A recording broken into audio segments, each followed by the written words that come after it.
জাতীয় ঐক্য রক্ষা এবং দেশাত্মবোধের বার্তা ছড়িয়ে দিতে নয়াগ্রাম বিধানসভার অন্তর্গত বিজেপির 3টি মণ্ডল কমিটির পক্ষ থেকে গোপীবল্লভপুরে হলো তিরঙ্গা যাত্রা। 80তম স্বাধীনতা দিবসকে সামনে রেখে দেশ জুড়ে হর ঘর তিরঙ্গা যাত্রা কর্মসূচির ডাক দিয়েছে বিজেপি। সেই মতো এদিন গোপীবল্লভপুরের চেকপোস্ট থেকে জাতীয় পতাকা নিয়ে পদযাত্রায় হাঁটেন বিজেপি নেতা কর্মীরা।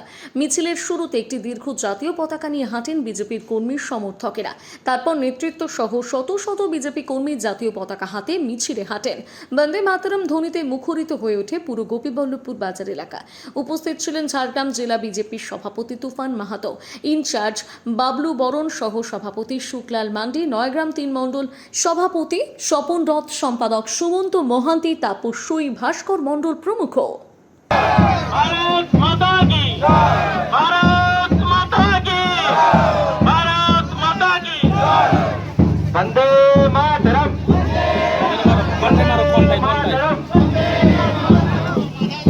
গোপীবল্লভপুরে আজ তিরঙ্গা যাত্রা চলে চলে চোখ